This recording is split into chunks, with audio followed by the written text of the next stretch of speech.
ചേലക്കര നിവാസികളെല്ലാവരും അച്ഛനെ ബഹുമാനത്തോടെ നോക്കിയപ്പോൾ ഞാനും ബഹുമാനത്തോടെ നോക്കിയിരുന്നു. അച്ഛനെ പോലെ നാടിന്റെ ഐശ്വര്യത്തിന് വേണ്ടി പ്രാർത്ഥിക്കുന്ന ഭാവി മന്നാടിയാർ ഞാൻ ആവണമെന്ന് ആഗ്രഹിച്ചു. ഇപ്പോ എനിക്ക് മന്നാടിയാർ ആവണ്ട, നശിച്ച നാട്ടിലേക്ക് പോകണ്ട, കാർത്തി അവനെ നോക്കി പറഞ്ഞു. പക്ഷേ വസുമതി അമ്മായി വിളിച്ചു പറഞ്ഞിരുന്നു, അടുത്ത ഉത്സവത്തിന് മുൻപ് നീ എത്തണമെന്ന്. ഇനി 2 ആഴ്ച സമയമുള്ളൂ. നീ വന്നാലേ ഗ്രാമത്തിലെ ഉത്സവം കൊടിയേറുകയുള്ളൂ. അടുത്ത മന്നാടിയാർ നീ തന്നെയാണ് കാർത്തി. അത് നീ അംഗീകരിച്ചേ പറ്റൂ. രാഹുൽ അവന്റെ തോളിൽ തൊട്ടുകൊണ്ട് പറഞ്ഞു. മുംബൈ ജീവിതം ഒഴിവാക്കി പോകാൻ തോന്നുന്നില്ലടാ. കാർത്തി എങ്ങോട്ട് നോക്കി പറഞ്ഞു. പോയേ പറ്റും. നീ നിന്റെ നാട്ടിലേക്ക് തന്നെ പോണം. ഇവിടുത്തെ കാര്യം ഞാൻ നോക്കിക്കോളാം. പിന്നെ പാലക്കാട് നിന്നും ഇങ്ങോട്ട് വരണമെന്ന് തോന്നുമ്പോൾ ഫ്ലൈറ്റ് ബുക്ക് ചെയ്ത് വരാൻ മന്നാടിയാർക്ക് ബുദ്ധിമുട്ടൊന്നും ഇല്ലല്ലോ. വർഷം 5 ആയില്ലേ. എല്ലാവരും നിന്നെ കാത്തിരിക്കുന്നുണ്ട് അവിടെ, രാഹുൽ പറഞ്ഞു. കാർത്തി കുറച്ചു നേരം മൗനത്തിലിരുന്നു. ഒരു പക്ഷെ തന്റെ അമ്മയും താൻ മന്നാടിയാർ ആവണമെന്ന് ആഗ്രഹിക്കുന്നുണ്ടാകും. കുഞ്ഞുനാളിൽ തന്നോട് അമ്മ പറഞ്ഞിട്ടുണ്ട്, നാട്ടുകാർക്ക് വേണ്ടി നല്ലത് മാത്രം ചെയ്യണം, അതാണ് തന്റെ ജന്മകർമ്മമെന്ന് അവൻ മനസ്സിലോർത്തു. പോണം. ചെറിയച്ഛനെയും അമ്മായിയും ധിക്കരിക്കാനാവില്ല. അവർ ഉള്ളതുകൊണ്ട് നാട്ടിലെ ഒരു കാര്യത്തെ ഞാൻ അന്വേഷിച്ചില്ല, ഇനിയെങ്കിലും അന്വേഷിക്കണം, അവൻ രാഹുലിനെ നോക്കി പറഞ്ഞു. അപ്പോഴേക്കും അവന്റെ ഫോണിലേക്ക് മിസ് കോൾ വന്നുകൊണ്ടിരുന്നു. ആമി കോളിംഗ്. കാർത്തി പുഞ്ചിരിയുടെ കോൾ കയ്യിലെടുത്തു. ആമി, അവൻ സ്നേഹത്തോടെ വിളിച്ചു. എവിടെയേട്ടാ, എത്ര കാലമായി പോയിട്ട്? ഇപ്പോഴും ഏട്ടൻ എല്ലാരെയും ഒഴിവാക്കാനുള്ള ശ്രമത്തിലാണല്ലോ. ഈ പ്രാവശ്യം ഉത്സവത്തിന് എന്തായാലും വന്നേ പറ്റൂ, അവൾ പറഞ്ഞു. വരാം മോളെ, നിങ്ങളുടെ ആഗ്രഹം പോലെ അടുത്ത മന്നാടിയാർ പദവി ഏട്ടൻ തന്നെ ഏറ്റെടുക്കും, അവൻ പറഞ്ഞു. കാർത്തിയേട്ടാ, പിന്നെ നാളെ സുജാത ചേച്ചിയുടെ പെണ്ണ് കാണലാണ്. നല്ല കൂട്ടരാവും കൊണ്ടുവരുന്നത് എന്ന് തോന്നുന്നില്ല. അച്ഛനും അമ്മയും ഏതോ 2ാം കെട്ടുകാരനെയാണ് കൊണ്ടുവരുന്നത്. ചേച്ചി ഓർത്ത് പാവം തോന്നുന്നു, ആമി പറഞ്ഞു. അവളുടെ കാര്യം അമ്മയും ചെറിയച്ഛനും തീരുമാനിച്ച പോലെ നടന്നു. സുജാതയെ ഓർത്ത് വിഷമിക്കേണ്ട നീ. അവളുടെ വിധി അവളായി ഉണ്ടാക്കിയതാണ്. എനിക്കതിലൊരു അഭിപ്രായവുമില്ല. എനിക്ക് സഹോദരങ്ങളായി നീയും രുദ്രയും മാത്രമേ ഇടൂ. അത് അങ്ങനെ തന്നെ മതി, കാർത്തിക് ഗൗരവത്തിൽ പറഞ്ഞു. ചേച്ചിയോട് ഇപ്പോഴും ദേഷ്യമാണോ? പാവം, അത് എന്തറിഞ്ഞിട്ടാ, ആമി പറഞ്ഞു. നിനക്ക് എന്നോട് വേറെ ഒന്നും സംസാരിക്കാനില്ലെങ്കിൽ ഞാൻ ഫോൺ വെക്കുകയാണ്. എന്തായാലും ഉത്സവത്തിന് മുൻപ് ഞാൻ അവിടെ എത്തിയിരിക്കും. വീട്ടിലെല്ലാവരോടും പറഞ്ഞേക്ക്. ഇത്രയും പറഞ്ഞുകൊണ്ട് ഫോൺ കട്ട് ചെയ്തു അവൻ. അപ്പോഴേക്കും മാമയുടെ അമ്മ ശ്രീദേവി മുറിയിലേക്ക് കയറി വന്നു. അവൻ രാംരാജും. എന്തായി മോളെ, അവൻ വരില്ലേ? രാം ചോദിച്ചു. ഉത്സവത്തിന് മുൻപ് വരാമെന്ന് പറഞ്ഞിട്ടുണ്ട്, അവൾ പറഞ്ഞു. അയാളെന്ന് മോളിക്കൊണ്ട് മേശപ്പുറത്തെ ലാപ്പെടുത്ത് പുറത്തേക്ക് പോയി. അപ്പോഴേക്കും ശ്രീദേവി അവളുടെ കയ്യിൽ പിടിച്ച് തിരിച്ചു. ഒരവസരം കിട്ടുമ്പോ നീ സുജാതി ന്യായീകരിച്ച് പറയാൻ തുടങ്ങി അല്ലേ? അവൾ കാരണമാണ് ഏട്ടനും ഏട്ടത്തിയും മരിച്ചത്. എന്നാ ചട്ടുകാലി കാൽ കുത്തിയോ അന്ന് തൊട്ട് ഇവിടെ കഷ്ടകാലമാണ്. രുദ്രനും രുദ്രയ്ക്കും ഇല്ലാത്ത അടുപ്പമാണ് നിനക്ക് അവളോട്. ആ കുട്ടികളൊന്നും അവളുടെ പുറകെ പോകുന്നില്ല. നീയാണിപ്പോഴും അവളെ ചേച്ചിയെന്നും പറഞ്ഞ് കൊഞ്ചിക്കുന്നത്. ദേഷ്യത്തിൽ പല്ല് കടിച്ചുകൊണ്ട് അവർ പറഞ്ഞു. എന്റെ ചേച്ചി തന്നെയാണല്ലോ. അമ്മായിയുടെ മക്കൾ എന്നെ സ്നേഹിക്കുന്നതിനേക്കാൾ കൂടുതൽ സുജാത ചേച്ചി സ്നേഹിക്കുന്നുണ്ട്. രുദ്ര ചേച്ചി അല്ലാതെ എന്നെ നോക്കിയിട്ടുണ്ടോ? എനിക്ക് കാർത്തിയേട്ടനും സുജാത ചേച്ചിയും മാത്രമേ ഉണ്ടായിരുന്നുള്ളൂ, ആമി പറഞ്ഞു. നിന്റെ വസുമതി അമ്മായി കേൾക്കണ്ട. ഇവിടെ നിന്റെ അച്ഛനേക്കാൾ പദവിയുള്ളത് അമ്മായിക്കും മക്കൾക്കുമാണ്. നിന്റെ അച്ഛനൊരു പോങ്ങനാണ്. വസുമതിയുടെ മിടുക്ക് പുള്ളിക്കില്ല. അതുകൊണ്ടിപ്പോ നാട്ടുകാരുടെ ഇടയിലും വിലയില്ല. മിണ്ടാതെ അമ്മായി പറയുന്ന കേട്ട് നിന്നാ ഈ കോടിക്കണക്കിന് സ്വത്തെല്ലാം അനുഭവിച്ച് ജീവിക്കാം. കാർത്തിയുടെ കല്യാണം കഴിയുന്നവരെയുള്ളൂ എല്ലാം. അതിനുള്ള വഴി അമ്മായി നോക്കിക്കോളും, ശ്രീദേവി പറഞ്ഞു. ഇപ്പൊ നടക്കും. എന്നെ പോലെ തന്നെയാ രുദ്രേജി ഏട്ടന്. ഒരിക്കലും അമ്മയുടെ ആഗ്രഹം നടക്കില്ല. എന്റെ ഏട്ടനൊരു പാവം പെണ്ണു മതി. ചേച്ചിയെ പോലൊരു അഹങ്കാരിയെ വേണ്ട, ആമി ദേഷ്യത്തിൽ പറഞ്ഞു. മിണ്ടാതിരിക്കാസത്തെ, നിന്റെ അമ്മായി കേൾക്കണ്ട. അടുത്തയാഴ്ച അവർ 2 പേരും ബാംഗ്ലൂരിൽ നിന്ന് വരും. കാർത്തി വരുന്ന സമയം നോക്കി വരുമെന്നാ പറഞ്ഞിരിക്കുന്നത്. നീ അവരോടൊന്നും മുഖം വീർപ്പിക്കരുത്, അത്രയും പറഞ്ഞിട്ട് ദേഷ്യത്തിൽ ശ്രീദേവി പോയി. ആമി ദേഷ്യത്തിൽ ബാൽക്കണിയിലേക്ക് പോയി നിന്നും. പിന്നാമ്പുറത്തുള്ള ചായപ്പിലിരുന്ന പാത്രങ്ങൾ ഓരോന്ന് കഴുകുന്നുണ്ട് ഒരുത്തി. സുജാതയുടെ നിഴൽ കണ്ടപ്പോൾ തന്നെ അവളുടെ കണ്ണു നിറഞ്ഞു. രാവിലെ 5 മണിക്ക് എഴുന്നേറ്റു അവൾ. മുടി ഉച്ചിയിൽ കെട്ടിവെച്ചു. നല്ല നീളമുള്ള കനമുള്ള കറുത്ത മുടിയാണ് സുജാതയ്ക്ക്. ഇന്നത്തെ ദിവസം അവൾക്ക് 2 പ്രത്യേകതയുണ്ട്. ഇന്ന് അവൾ 27ാം പിറന്നാളാണ്. പിന്നെ പെണ്ണ് കാണലാണ്. ആദ്യത്തെ പെണ്ണ് കാണലൊന്നുമല്ല. ഇതിനു മുൻപ് കുറെ പേർ വന്നു. ഒരു കാലൽപ്പം അതുകൊണ്ട് തന്നെ എല്ലാവരും വൈകല്യമുള്ള തന്നെ നിഷ്കരണം ഒഴിവാക്കും. അതുകൊണ്ട് ഇന്നും ഒട്ടും പ്രതീക്ഷ വയ്ക്കാതെയാണ് സുജാത ഇന്ന് പെണ്ണ് കാണൽ ചടങ്ങിന് മനസ്സുകൊണ്ട് നിൽക്കുന്നത്. രാവിലെ എഴുന്നേറ്റ് തറവാട്ടിൽ എല്ലാവർക്കും വേണ്ടിയുള്ള ഭക്ഷണം ഉണ്ടാക്കണം. വർഷങ്ങളായുള്ള ജാനകിയമ്മ കൂടിയുണ്ട് അവൾക്ക് സഹായി. അവളെ സ്നേഹത്തോടെ നോക്കുന്ന 2 ആളിൽ ഒന്ന് ജാനകിയും മറ്റൊന്ന് ആമിയുമാണ്. ജാനകിയമ്മയ്ക്ക് മക്കളില്ലാത്തതുകൊണ്ട് അവൾ മകളെപ്പോലെയാണ്. ജാനകിയും അവളും രാവിലേക്ക് വേണ്ട പരിപാടി തുടങ്ങി. ദോശയും സാമ്പാറും തേങ്ങാ ചമ്മന്തിയും പിന്നെ കാപ്പിയും ചായയും രണ്ടും ഉണ്ടാക്കണം. എല്ലാവരും ചായ കുടിക്കുന്നവരല്ല. തന്റെ സഹോദരങ്ങളായ രുദ്രനും രുദ്രയും കാർത്തിയും ഉണ്ടെങ്കിൽ പണി കിട്ടും. അവിടെ ഡേറ്റ് പ്ലാൻ അനുസരിച്ച് ഭക്ഷണം ഉണ്ടാക്കണം. അവർ ഇതുപോലെയുള്ള പ്രാതൽ കഴിക്കാറില്ല. Oats, fruit smoothie, green tea, ഇങ്ങനെ ലിസ്റ്റ് നീളും. പണിയെല്ലാം കഴിഞ്ഞെന്ന് ഊര നിവർത്തിയതും വസുമതി അടുക്കളയിൽ വന്നു. അതെ, ഇന്ന് മുഴുവനും ഈ അടുക്കളയിൽ കിടന്ന് കരിയം നിൽക്കണ്ട. ഊണിന് മുൻപ് അവർ എത്തും നിന്നെ കാണാൻ. നിന്റെ ഈ ഞൊണ്ടിക്കാല കണ്ട് അവർ ഒഴിവാക്കും മുൻപ് കുറച്ച് മെനിയിൽ ഒരുങ്ങി നിന്നോണം. കാണാനെങ്കിലും കുറച്ചുണ്ട് എന്ന് തോന്നട്ടെ. ജാനകിയ മഞ്ഞളോ ചന്ദനോ ഏതെങ്കിലും ഒന്ന് തേച്ചു പിടിപ്പിക്കുക. കുറച്ച് നിറമെങ്കിലും ഉണ്ടെന്ന് തോന്നട്ടെ. അപ്പോഴേക്കും പിന്നിലൂടെ ആമി വന്നിരുന്നു. ചേച്ചിക്ക് ആവശ്യത്തിന് നിറമുണ്ട്, ഇനി കൂടുതൽ മഞ്ഞളും ചന്ദനവും ഒന്നും വേണ്ട. ആമി തർക്കുത്തരം പറഞ്ഞു. ഓ, വന്നല്ലോ വക്കാലത്ത്. ഈ കുടുംബത്തിലെ അംഗങ്ങൾക്ക് എല്ലാവർക്കുമുള്ള നിറത്തിന്റെ ഒരംശമുണ്ടോ ഇവൾക്ക്? കണ്ടാൽ തന്നെ അറിയും പിഴച്ചു പെറ്റതെന്ന് വസുമതി ദേഷ്യത്തിൽ പറഞ്ഞു. സുജാതയുടെ കണ്ണുകൾ നിറഞ്ഞു. പിഴച്ചു പെറ്റതെന്ന് ഇതിനു മുൻപ് കേട്ടിട്ടുണ്ട്. പക്ഷെ ഇന്ന് തന്റെ പിറന്നാൾ ദിനത്തിൽ കേട്ടപ്പോൾ അവൾക്ക് എന്തോ ഒരുപാട് വിഷമം തോന്നി. അതേ അവസ്ഥയിലായിരുന്നു ജാനകി അമ്മയ്ക്കും. അമ്മ ഇത് ഏത് കാലഘട്ടത്തിലാണ് ഇതുപോലെ നിറവ് എന്നൊക്കെ പ്രസ്താവന നടത്തൽ? ഇപ്പൊ സോഷ്യൽ മീഡിയയിൽ വൈറലാകും. എന്റെ ചേച്ചിക്ക് നിറവുണ്ട്, പിന്നെ ഇവിടെ ഉള്ളവരെ പോലെ തൂവെള്ളയല്ല, പക്ഷെ മനസ്സ് തൂവെള്ളയാ. ഇവിടെ ഉള്ളവരെക്കാൾ ബെറ്റർ, ആമി പറഞ്ഞു. അപ്പോഴേക്കും ദേഷ്യത്തിൽ ചവിട്ടിക്കുലുക്കി വസുമതി പോയി. ആമി വേഗം അവളെ അടുത്ത് ചെന്ന് കരഞ്ഞ കണ്ണുകൾ തുടച്ചു. ഹാപ്പി ബർത്ത്ഡേ ചേച്ചി, അവൾ പറഞ്ഞുകൊണ്ട് കയ്യിൽ മറച്ചു വെച്ചിരുന്ന പൊതി അവക്ക് നേരെ നീട്ടി. സുജാത ഞെട്ടലോടെ നോക്കി. ഞാനൊന്നും മറന്നിട്ടില്ല. എന്തായാലും അമ്മായി പറഞ്ഞ സ്ഥിതിക്ക് നമുക്ക് ഒന്ന് മഞ്ഞളും ചന്ദനവും എല്ലാം തേച്ച് കുളിച്ച് അമ്പലത്തിൽ പോകാം. എന്നിട്ട് ഞാൻ വാങ്ങിയ ഡ്രസ്സ് ഇടണം. ആമി പറഞ്ഞതും സുജാത പുഞ്ചിരിച്ചുകൊണ്ട് അവളെ കെട്ടിപ്പിടിച്ചു. ചന്ദനവും മഞ്ഞളും എല്ലാം തേച്ച് ഉരച്ചു കുളിച്ചു അവൾ.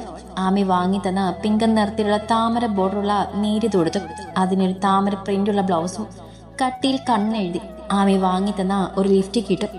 അത് എടുത്തത് വെറുതെ ചുണ്ടിൽ തേച്ചു. ഇതുപോലെ പെണ്ണ് കാണൽ ചടങ്ങിന് മാത്രമേ അത് പുരട്ടാനുള്ളൂ. അതും വളരെ കുറച്ചു.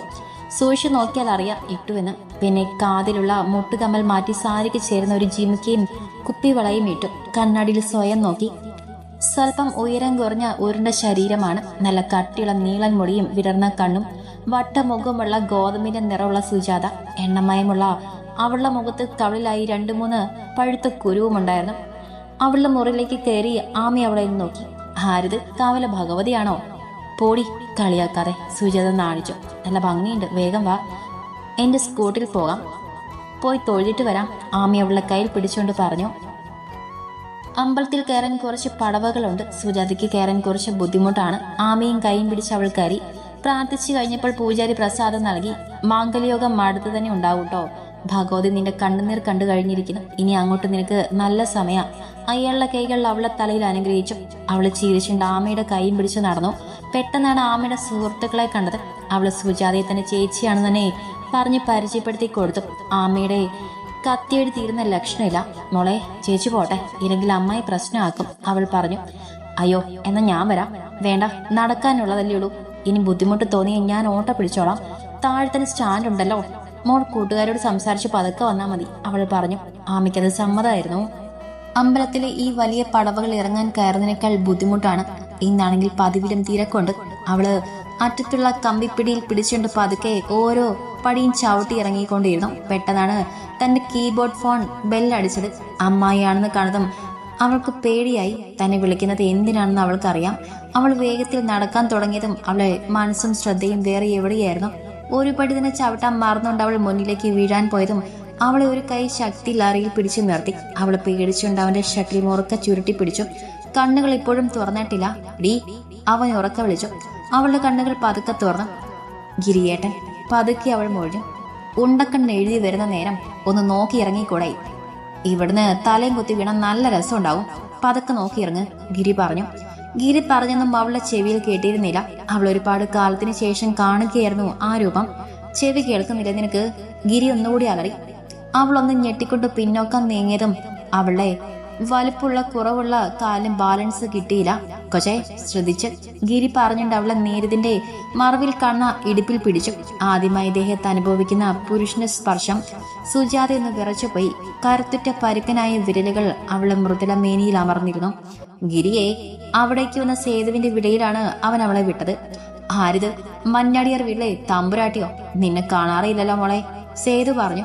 അപ്പോഴേക്കും ഗിരി അവളെ നേരെ നിർത്തിക്കൊണ്ട് തന്റെ മുണ്ടൊന്നും മടക്കി കുത്തി അവളെ നോക്കി. അവള് ഭയത്തോടെ നിൽക്കുകയാണ്. സേതുവിന്റെ ചോദ്യത്തിന് മറുപടി പറയാൻ അവൾക്ക് കിട്ടുന്നില്ല. സേതുവിന്റെ ഭാര്യയാണ് അവൾക്ക് കൂടുതൽ പരിചയം. തറവാട്ടിൽ വന്നിട്ടുണ്ട് ചില ജോലികൾക്ക് ആവശ്യങ്ങൾക്കായി. അത് ഞാനെന്ന് അമ്പലത്തിൽ വന്നതാ, അവൾ പേടിച്ചുകൊണ്ട് പറഞ്ഞു. അമ്പലത്തിന്റെ മുന്നിൽ വെച്ച് കണ്ട നീ അമ്പലത്തിൽ വന്നതാണെന്ന് മനസ്സിലാക്കാനുള്ള ബുദ്ധി ഞങ്ങൾക്കുണ്ട് അല്ല സേതു, ഗിരി ഗൗരവത്തിൽ പറഞ്ഞു. സുജാത പരിഭവത്തിൽ ചുണ്ടു കുറിപ്പിച്ചു. ഗിരി അവളെ നിന്ന് സൂക്ഷിച്ചു നോക്കി. ആദ്യമായിട്ടാണ് കാണുന്നത്, പക്ഷെ എന്തോ ഒരു പരിചയം പോലെ. ഇന്ന് എന്റെ പിറന്നാളാണ്, ആമ്മയുടെ കൂടെ വന്നതാ ഞാൻ, പോണം. അത്രയും പറഞ്ഞ് ഞൊണ്ടി പോകുന്നവളെ അവർ രണ്ടുപേരും നോക്കി നിന്നു. പാവം കുട്ടി, കാർത്തിയുടെ മൂത്ത പെങ്ങളാണ്. ഇതുവരെ അതിന് വിവാഹം ശരിയായിട്ടില്ല, സേതു പറഞ്ഞു.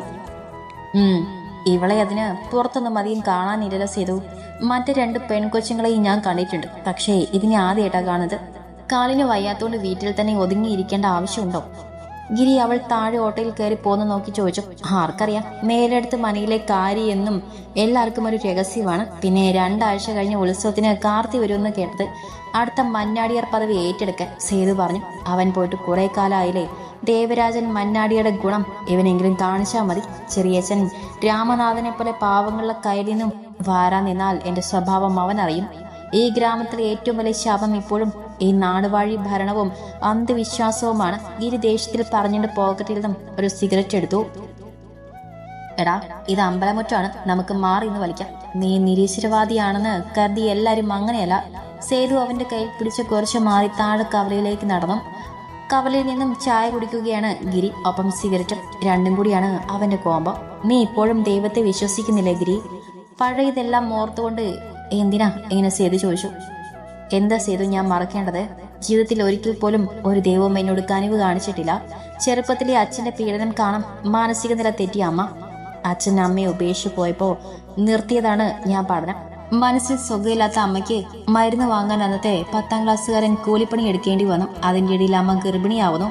ആരാണെന്ന് പോലും പറഞ്ഞു തരാൻ കഴിവില്ലാത്ത അമ്മ. ഒരുപാട് കരഞ്ഞു ഞാൻ. സഹതാപ നോട്ടങ്ങളും കളിയാക്കുന്ന നോട്ടങ്ങളും എല്ലാം സഹിച്ചു. അവസാനം ആ കുഞ്ഞു പെണ്ണിനെ എനിക്ക് തന്ന അമ്മ പോയപ്പോൾ അന്ന് തീർന്നു എനിക്ക് ഈശ്വരന്മാരുള്ള വിശ്വാസം. 17 വയസ്സ് പോലും കൃത്യം തികയുന്ന മുൻപ് ഞാൻ അവളുടെ അച്ഛനായി, അവളെ ഏട്ടനായി. ജീവിക്കാൻ എനിക്കിപ്പോൾ ഉള്ള വാശി ആ കുഞ്ഞിപ്പെണ്ണിന് വേണ്ടിയാ, എൻ്റെ ഭാമയ്ക്ക് വേണ്ടി. ആ നശിച്ച നാട്ടിൽ നിന്നാൽ ഒരിക്കലും എനിക്കും അവൾക്കും നല്ല ജീവിതം ഉണ്ടാവില്ല സേതു. എല്ലാം ഇന്നലെ കഴിഞ്ഞ പോലെ തോന്നു. ഗിരി പറഞ്ഞ് അവസാനിപ്പിച്ചതും അവന്റെ കണ്ണുകൾ നിറഞ്ഞു തുളുമ്പി. നീ ശരിക്കും വേർത്തനല്ല ഗിരി. നിന്നെ ഈ ചേലക്കര ഗ്രാമത്തിലെ എല്ലാവരും സ്വന്തമാക്കി കഴിഞ്ഞിട്ട് കാലങ്ങളായി. ഗിരിയില്ലാത്ത ഒരു ആഘോഷമുണ്ടോ ഇവിടെ? ഇവിടെയുള്ള കർഷക കുടുംബത്തിലുള്ളവരുടെ കണ്ണുനീരിന് ഒരു അറുതി വന്നത് നീ ഇടപെട്ടതുകൊണ്ടാണ്. അല്ലെങ്കിൽ ഇപ്പോഴും രാമനാഥൻ കൊള്ള പൈസയ്ക്ക് വിറ്റുപോയനെ. അവർ അവിടെ അധ്വാനം, സേതു പറഞ്ഞു. ഗിരി അതിന് മൂളുക മാത്രം ചെയ്തു. അപ്പോഴേക്കും ഭാമയുടെ കോൾ വന്നു. ഏട്ടൻ എവിടെയാ? ഞാൻ തൊഴുതു കഴിഞ്ഞു, ഭാമ പറഞ്ഞു. താഴെ കവലയിലുണ്ട്, നീ പടി ഇറങ്ങി താഴോട്ട് വാ, ഗിരി പറഞ്ഞിട്ട് ഫോൺ കട്ട് ചെയ്തു. താവണി ഒതുക്കി പിടിച്ച് താഴേക്ക് പോകുമ്പോഴുണ്ട് ആമി ഭാമയുടെ പിന്നിലൂടെ ചെന്ന് വട്ടത്തിൽ പിടിച്ചു. സീനിയർ ചേച്ചി എന്നെ മറന്നോ? ആമി കൊഞ്ചി. ആ നീയോ? ഞാൻ പേടിച്ചു പോയി, ഭാമ നെഞ്ചത്ത് കൈ വെച്ചുകൊണ്ട് പറഞ്ഞു. ഗിരി ഏട്ടന്റെ പെങ്ങളെ തൊടാൻ ഇവിടെ ആർക്കാ ധൈര്യം? ഈ എനിക്കല്ലാതെ, അവൾ കണ്ണിറക്കി പറഞ്ഞു. ആമയും ഭാമയും ഒരേ കോളേജിലായിരുന്നു പഠിച്ചത്. ഭാമ സീനിയർ ആയിരുന്നു, ആമി ഇപ്പോൾ ഡിഗ്രി 2nd ഇയർ ആണ്. PG എടുക്കണം എന്നൊക്കെ പറഞ്ഞിട്ട് ചേച്ചി എന്താ ജോയിൻ ചെയ്യാതെ? അവൾ ചോദിച്ചു. അതെനിക്ക് ഏട്ടനെ ഇനിയും ബുദ്ധിമുട്ടിക്കാൻ വയ്യ ആമി. ഡിഗ്രി വരെ പഠിപ്പിച്ചു തന്നെ ഏട്ടൻ എല്ലി മുറയുന്നവരെ പണിയെടുത്തിട്ടാണ്. ഹോസ്റ്റലും ട്യൂഷൻ ഫീസും എല്ലാം കൂടി താങ്ങില്ല, ഭാമ വിഷമത്തോടെ പറഞ്ഞു. ആമി അവളെ സഹതാപത്തോടെ നോക്കി. പണത്തിന്റെ ബുദ്ധിമുട്ട് ഇതുവരെയും അവൾ അറിഞ്ഞിട്ടില്ല. എത്ര ചോദിച്ചാലും കാർത്തിയേട്ടൻ തരും. ചേച്ചി അപ്പോൾ ഇനി എന്താ ചെയ്യാൻ പ്ലാൻ? അവൾ ചോദിച്ചു. ഇപ്പൊ തൽക്കാലം ഞാൻ എന്റെ കൂടെ പഠിച്ച അഭിജിത്ത് ഓർമ്മയുണ്ടോ നിനക്ക്? അവന്റെ കൂടെ ഇവന്റ് മാനേജ്മെന്റ് വർക്ക് ചെയ്യാൻ പോകാൻ തീരുമാനിച്ചു. എന്തെങ്കിലും കിട്ടുന്നവരെ, എന്തെങ്കിലും കല്യാണം അല്ലെങ്കിൽ ഫംഗ്ഷൻ ഉണ്ടെങ്കിൽ എന്നെ അറിയിക്കണേ, ഭാമ പറഞ്ഞു. ഓ അബി, മറ്റേ ജാട അബിയല്ലേ? ആമി ചോദിച്ചു. അവൻ പാവാണ്, പെൺകുട്ടികൾക്കായിട്ട് അത്ര മിങ്കിളാവില്ല. പിന്നെ അവനും എന്നെ പോലെയാ, കഷ്ടപ്പാടും പ്രാരാബ്ദവും എല്ലാം കൂടിയുണ്ട്. അതുകൊണ്ടല്ലേ ഞങ്ങൾ കൂട്ടായത്. ഞാൻ എന്നാ പോട്ടെ, താഴെ ഗിരിയേട്ടനുണ്ട്, ഭാമ ചിരിച്ചുകൊണ്ട് പറഞ്ഞു. ആമി അപ്പോൾ അവളുടെ അബിയെപ്പറ്റി ചിന്തിക്കുകയായിരുന്നു. ആമയുടെ സീനിയർ ക്രഷ്, ആറ്റിറ്റ്യൂഡിട്ട് നടക്കുന്ന പാവം. ആമയ്ക്ക് മാത്രം അറിയുന്ന അവളുടെ ഉള്ളിലെ പ്രണയം. മനയിലെത്തിയത് മുഖം വീർപ്പിച്ചു നിൽക്കുന്നുണ്ട് വസുമതി അമ്മായിയും ശ്രീദേവി ചെറിയമ്മേ. ശ്രീദേവിയമ്മ വസുമതിരെ അത്ര ദേഷ്യപ്പെട്ടില്ലെങ്കിലും പണിയെടുക്കാൻ നല്ല മടിയാണ്. നിന്റെ പെണ്ണ് കാണലാണെന്ന് വല്ല ബോധമുണ്ടോ നിനക്ക്? അവർ ഇങ്ങ് വരാറായി, വേഗം ഒന്ന് പോയി ഒരുങ്ങിക്കും. മുഖത്ത് അപ്പടി വിയർപ്പുണ്ട്, വേറെ വേഷിട്ടേക്ക്. നല്ല ചുരിദാർ ഏതെങ്കിലും ഉണ്ടോ? കീഴിൽ പറഞ്ഞു പോയി ഒന്നും ഇട്ട് നാണം കെടുത്തരുത്. കഴിഞ്ഞ പ്രാവശ്യം പെണ്ണ് കാണാൻ വന്നവർ കണ്ടുപിടിച്ചത് ഇവൾക്ക് നമ്മൾ ഉടുപ്പൊന്നും കൊടുക്കുന്നില്ലെന്നാ വസുമതി പറഞ്ഞു. ചുരിദാർ നല്ലതൊന്നും സുജാത ബാക്കി പറയാൻ കഴിയാതെ വിക്കി. അവിടെ നിൽക്ക്. അത്രയും പറഞ്ഞ് വാസുമതി മുകളിൽ പോയി രുദ്രയുടെ മുറിയിൽ കയറി ഒരു ചുരിദാർ എടുത്തു. ഇന്നാ ഇതെടുത്തോ, ഇത് ഒന്ന് തുന്നിൽ അഴിച്ചു വേണം, നിനക്കിത് ടൈറ്റായിരിക്കും വാസുമതി പറഞ്ഞു. രുദ്ര ഒരു വട്ടമേ ആ ചുരിദാർ ഇട്ടിട്ടുള്ളൂ. അതുകൊണ്ട് തന്നെ നല്ല പുതുമ തോന്നാ ഒരു റെഡ് അനാർക്കലിയായിരുന്നു അത്. അവളത് പിടിച്ച് തന്റെ മുറിയിലേക്ക് കയറുമ്പോൾ വാസുമതി അവളെ മൊത്തത്തിലൊന്ന് ഒഴിഞ്ഞു നോക്കി. പെണ്ണിവിടെ പട്ടിപ്പണി എടുത്താലും ദേഹത്തിന് മുഴുപ്പിനൊരു കുറവുമില്ല, മുന്നും പിന്നുമെല്ലാം ആവശ്യത്തിലധികം കൊണ്ട്. അത് കണ്ടെങ്കിലും ഈ ഞൊണ്ടിക്കലയെ ഇന്ന് വരുന്നവർ ഏറ്റെടുത്താൽ മതിയായിരുന്നു. വാസുമതി ശ്രീദേവിയോട് പറയുന്ന കേട്ട് സുജാത കേട്ടു. അവളുടെ കണ്ണുകൾ നിറഞ്ഞു തുളുമ്പി. കണ്ണുനീർ തുടച്ചുകൊണ്ട് അവൾ തന്റെ മുറിയിലേക്ക് കയറി. കണ്ണാടിയുടെ മുന്നിരുന്ന് നേരിത് മാറ്റി ബ്ലൗസും പാവാടയും ഇട്ട് നിൽക്കുകയാണ് സുജാത. അപ്പോഴാണ് ഇടുപ്പിന്റെ ഒരു വശത്ത് വിരൽ കൊണ്ട് പിടിച്ച പാട് കാണുന്നത്. ഒപ്പം നഖം കൊണ്ട് തൊലിയും പോയിരിക്കുന്നു. ഒരു നിമിഷം അവൾ ഗിരി ഓർത്തുപോയി. അടിവയറ്റിലൂടെ ഒരു മഞ്ഞു പോയ പോലെ ആദ്യമായി ഇങ്ങനെ ഒരാളോട് ചേർന്ന് നിന്നുകൊണ്ടാണോ, അതുതന്നെ സഹതാപത്തോടെ നോക്കാതെ സംസാരിച്ചത് കൊണ്ടോ അവളുടെ ഉള്ളിൽ എന്തോ ഒരു പ്രത്യേകത അവനോട് തോന്നി. ചെറിയച്ഛന് നേരെ ഈ വീട്ടുമുന്നിൽ നിന്ന് ഒരാൾ ഗർജിക്കുന്ന ശബ്ദം കേട്ടിട്ടാണ് താൻ അടുക്കള വഴി ഒളിച്ചു നോക്കിയത്. നീല നിറത്തിലുള്ള ഷർട്ടും കാവിമുണ്ടും മടക്കിക്കൊണ്ട് ഒച്ചയിൽ സംസാരിക്കുന്നുണ്ട്. ആ ശബ്ദം തന്നെ കേട്ടാൽ പേടിച്ചു പോകും. ഒരു സ്പീക്കർ തൊണ്ടിൽ കുരുങ്ങിയ പോലെയാണ്.